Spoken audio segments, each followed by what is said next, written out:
नमस्कार physio, I hope you are doing well. So आज हम कुछ वैकेंसीज डिस्कस करेंगे। टोटल जो वैकेंसी हैं वो हैं आपकी 3501 और जो नोटिस नंबर है ये है आपका। आपको नोटिस नंबर ज़रूर पता होना चाहिए क्योंकि जो भी रिज़ल्ट, एडमिट कार्ड वगैरह जो भी कुछ आएगा ये नोटिस नंबर से आता है। तो 278/2025, ठीक है। और जो ये रिलीज़ हुई है वैकेंसी, ये 12 तारीख को इन्होंने अपडेट किया है, ठीक है। तो आप 12 डेट से इसको अपने फॉर्म को फिल कर सकते हैं। कुछ बच्चों ने फॉर्म फिल कर भी दिया होगा और जो बाकी हैं वो अपना फॉर्म को फिल कर दें। अब देखते हैं कि यहाँ पे जो फिजियोथेरेपी की वैकेंसी हैं वो कितनी हैं। अब की बार तो ये फिजियोथेरेपी की वैकेंसी बहुत ही कम आई हैं। फिजियोथेरेपिस्ट की जो वैकेंसी और ऑक्यूपेशनल थेरेपिस्ट की तो वैकेंसी है ही नहीं। तो फिजियोथेरेपिस्ट की जो वैकेंसी है वो ओनली 2 वैकेंसी हैं। बट ये है ना, जो वैकेंसीज़ होती हैं अकॉर्डिंग टू द टाइम, ठीक है। टाइम जैसा होता है ये वैकेंसीज़ को इंक्रीज़ भी कर देते हैं और कम भी कर देते हैं, ऐसा हो जाता है, ठीक है।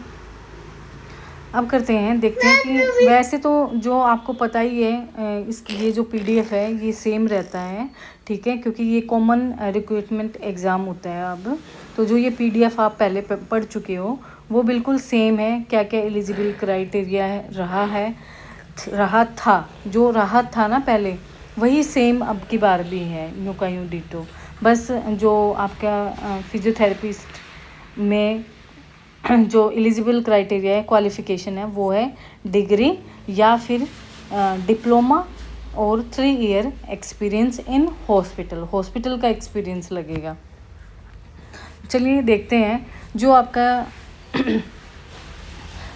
जो एप्लीकेशन फॉर्म है ये स्टार्ट ऑन 12/7/2025 एंड क्लोज बंद होगा 31 जुलाई को, ठीक है। तो जल्दी से जल्दी अपना फ़ोन में रिमाइंडर डाल लेना और हो सके तो अपना एप्लीकेशन फॉर्म जल्दी से जल्दी अपना फिल कर देना, ठीक है। और जो एक्सेप्टेंस फॉर्म की जो एक्सेप्टेंस है वो आपको 7 अगस्त को पता लग जाएगी। और जो ये एग्ज़ाम की टेंटेटिव डेट है वो है आपकी 25 अगस्त और 26 अगस्त, ठीक है। ये आगे पीछे हो सकती है। Date of skill test to be notified later. जो ये स्किल टेस्ट है ये किसी में ले रखा है, ठीक है। फिजियोथेरेपिस्ट में स्किल टेस्ट नहीं है, तो स्किल टेस्ट की आपको तैयारी नहीं करनी है। ओनली आपको एग्ज़ाम देना, एग्ज़ाम बेसिस पे आपका सिलेक्शन होगा।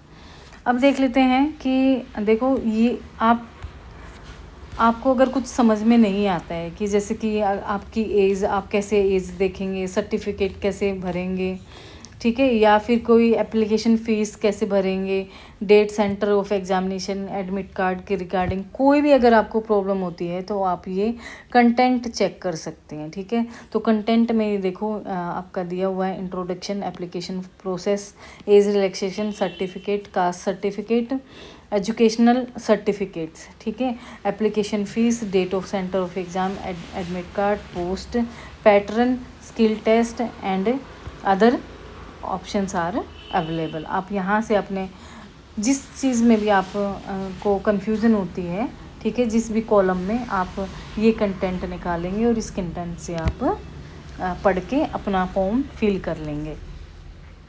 अब चलते हैं, देखो सिंपल सी है कि जो आपका एग्ज़ाम होगा वो सीबीटी मोड होगा, ठीक है। ऑनलाइन आपका फॉर्म भरा जाएगा। ये आपकी वेबसाइट है www.aimsexam.ac.in पर, ठीक है। और फॉर्म भरने के बाद आपका जो करेक्शन है, रजिस्ट्रेशन, ये करेक्शन नहीं हो पाएगी। एक बार अगर आपने करेक्ट कर दिया उसके बाद आपकी करेक्शन बिल्कुल नहीं हो पाएगी।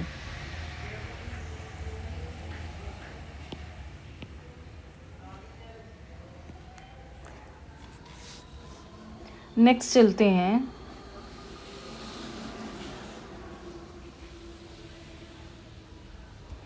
हम चलते हैं सीधे अभी 87 पेज नंबर 87 पर।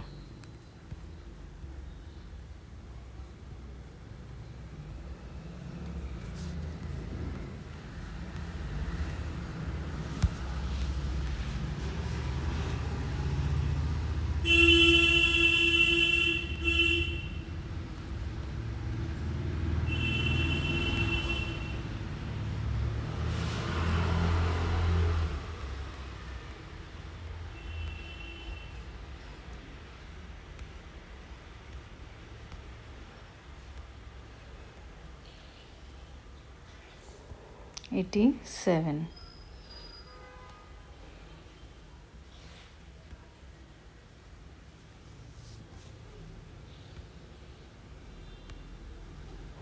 देखिए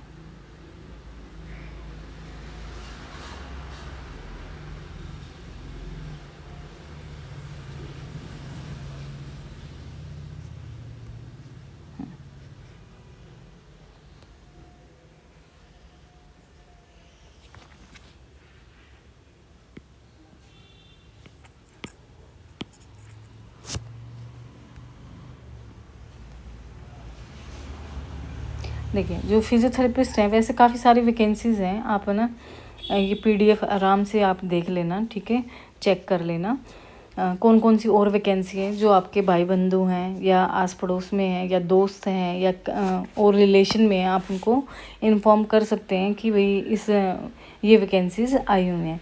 तो जो फिजियोथेरेपिस्ट की वैकेंसी है वो कहाँ पे इन्होंने डिमांड की है, इनकी ये है इम्फाल में, ठीक है। एज नॉट एक्सीडिंग, ठीक है, 30 साल से ऊपर का नहीं होना चाहिए। Relaxable accordings with the instruction और order issue by the central government. जो सेंट्रल गवर्नमेंट में एज रिलैक्सेशन दी गई है वही आपको करनी है। काफ़ी सारी एज रिलैक्सेशन है जैसे कि EWS, OBC, SC, ST और विडोज़ के लिए भी है, डाइवर्स वुमेन के लिए भी है और डिसेबल PWBD के लिए भी है। तो जो सेंट्रल गवर्नमेंट इसमें जो कंटेंट में एज रिलैक्सेशन है आप वहाँ पे अपनी एज चेक कर सकते हैं कि कितनी एज रिलैक्सेशन की डिमांड है। अभी बाद में ना मैं आपको एज रिलैक्सेशन भी बता दूंगी। पे लेवल आपका यहाँ पे 6 रहेगा, बट नेक्स्ट ईयर जो जैसे पे लेवल 8 आएगा तो आपका पे लेवल 7 हो जाएगा, ठीक है। यहाँ पे degree in physiotherapy, only degree in qualification में उन्होंने अब की बार डिमांड में है डिग्री इन फिजियोथेरेपी फ्रॉम मेरी रिकॉग्नाइज्ड यूनिवर्सिटी। और अगर किसी ने डिप्लोमा किया हुआ है तो उसके पास 3 साल का एक्सपीरियंस होना चाहिए हॉस्पिटल का, ठीक है। ये थी आपकी फिजियोथेरेपिस्ट की वैकेंसी, और भी बहुत सारी वैकेंसी आप उनको चेक कर सकते हैं। अब चलते हैं एज रिलैक्सेशन के पास।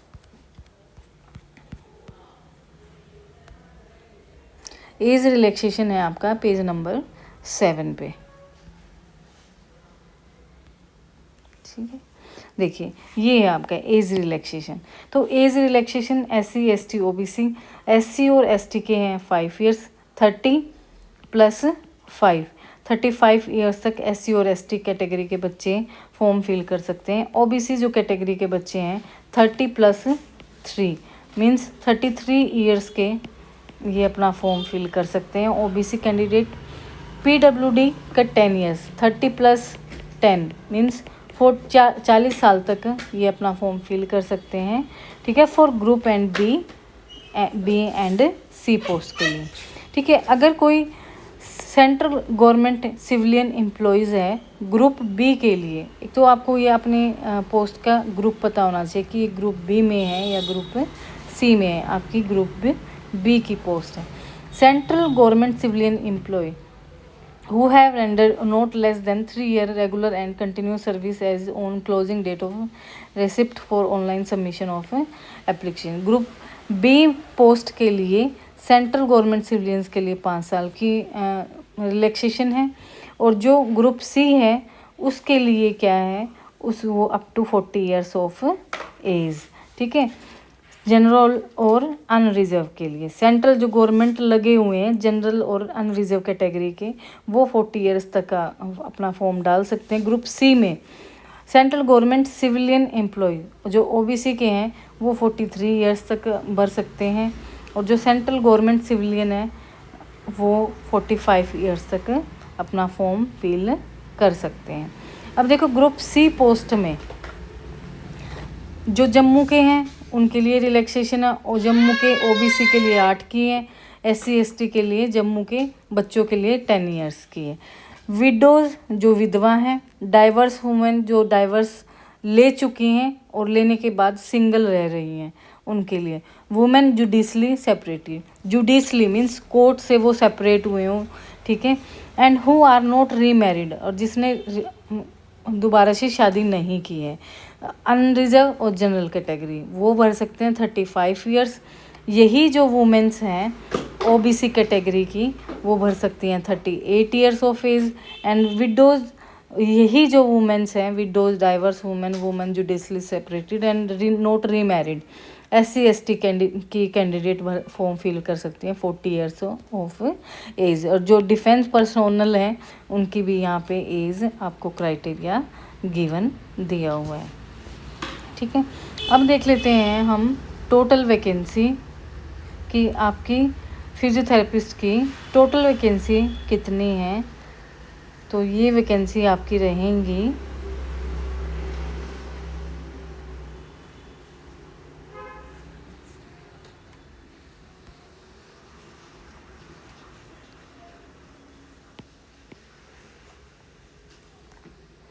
काफ़ी सारी वैकेंसीज़ हैं वैसे अदर डिपार्टमेंट में तो काफ़ी सारी हैं।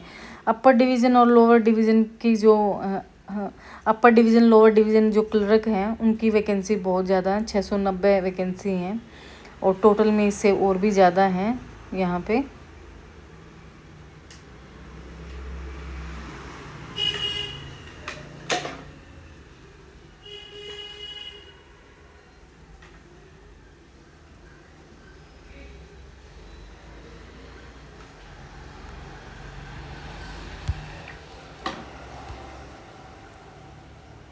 ये जी देखिए 27 पे है आपकी ये वैकेंसीज फिजियोथेरेपिस्ट की। ठीक है, इम्फाल में जो एम्स है वहाँ पे इसकी ज़रूरत है, regional institute of medical science Imphal. General category की एक वैकेंसी है और ST की एक वैकेंसी है। ठीक है, तो टोटल जो वैकेंसी हैं आपकी यहाँ पे 2 हैं। अब ये देखिए आप सिर्फ अब यहाँ पे ये बच्चे कई बार क्या होते हैं कंफ्यूज हो जाते हैं कि यहाँ पे तो जनरल की और ST की निकली हुई है, EWS OBC और SC की तो निकली ही नहीं हुई है। ठीक है, आप इस एक ही वैकेंसी पे अपना फॉर्म सारे ही डाल सकते हैं। ठीक है, EWS वाले भी फॉर्म भर सकते हैं, OBC वाले भी भर सकते हैं और SC वाले भी भर सकते हैं और ST वाले भी भर सकते हैं। देखो अगर कोई कैंडिडेट, देखो मैं ये बता देती हूँ, जैसे कि एक वैकेंसी है यहाँ पे जनरल की। ठीक है, तो जनरल में अगर EWS या फिर OBC कैंडिडेट या फिर SC कैंडिडेट या फिर ST कैंडिडेट, इन चारों में से जिसकी भी मेरिट लिस्ट में नंबर 1 रहेगी, मेरिट नंबर 1 रहेगी, अगर इन कैटेगरी से मेरिट 1 रहेगी तो जो मेरिट आएगी उसी कैंडिडेट को यहाँ पे लिया जाएगा। तो ऐसा नहीं करना है कि भी आप ये सोचो कि नहीं ये तो जनरल कैटेगरी की है। आप जनरल कैटेगरी में भी भर सकते हैं फॉर्म, क्योंकि आप मेरिट बेस पे आपका सिलेक्शन होने वाला है। तो अगर आप अच्छे से आपकी तैयारी है और आप मेरिट में आ जाते हैं, 1-2 की मेरिट में आ जाते हैं, तो आपके जो चांस हैं सिलेक्शन होने की वो ज़्यादा बन जाएंगे। वैसे देखो 2 वैकेंसीज़ हैं, 2 वैकेंसीज़ में तो अब आप खुद ही सोच सकते हैं। मैं भी अब आपको क्या बताऊं कि आप नहीं बिल्कुल मन लगा के पढ़ें या अच्छा करें। ये देखो एग्ज़ाम तो आपको देना ही चाहिए। ठीक है, अपना बेस्ट तो आपको करना ही चाहिए। वैकेंसी कई बार ऐसा होता है टाइम का पता नहीं होता है, कई बार रिक्वायरमेंट आ जाए और यहीं से ही और कैंडिडेट अपने जो नंबर ऑफ़ वैकेंसी है उसको बढ़ा के और ले लें। फिर वही है पछतावे से क्या, जब एक कहावत है ना कि मरी भैंस की पूँछ पाड़ के फिर क्या फ़ायदा। तो वही मैं आपको ये समझाना चाह रही हूँ कि ये सोच के मत रुक जाना कि 2 ही वैकेंसी हैं, वो आपका लक है, आपका टाइम है, आपको एग्ज़ाम ज़रूर देना चाहिए। मुझे तो लगता है अगर मैं फॉर्म भर पाती तो मैं इन 2 वैकेंसीज़ पे भी अपना फॉर्म फिल कर देती। ठीक है, अब देखते हैं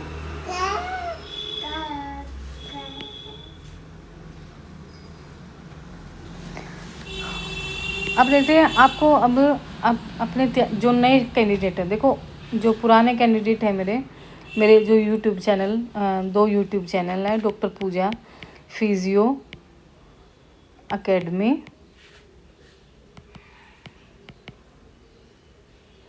एंड जो इस पे तो हम क्या करते हैं, टॉपिक्स करते हैं, बुक्स करते हैं, ठीक है।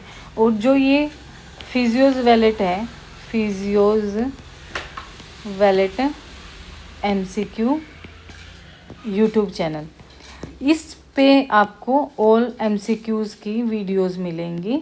और मैंने जो स्पाइनल कोड के वीडियोस हैं वो मैं अभी अपडेट कर दूंगी। मैंने नोट्स भी बना रखे हैं स्पाइनल कोड के, जैसा भी मुझे टाइम लगेगा मैं डाल दूंगी स्पाइनल कोड इंजरी के, ठीक है। MCQs आपको तैयारी, जो नए कैंडिडेट हैं वो वीडियोस को ना शुरू से देखें, ठीक है। जो अभी फ़िलहाल जो नए कैंडिडेट हैं कि आपको एग्ज़ाम की तैयारी कैसी करनी है। ओल्ड को तो वो देख चुके हैं, उनको MCQ की नीड ज़्यादा पड़ेगी। वैसे एग्ज़ाम ना बिल्कुल इजी आते हैं, कॉमन सेंस वाला एग्ज़ाम आते हैं। और इस कॉमन सेंस में आप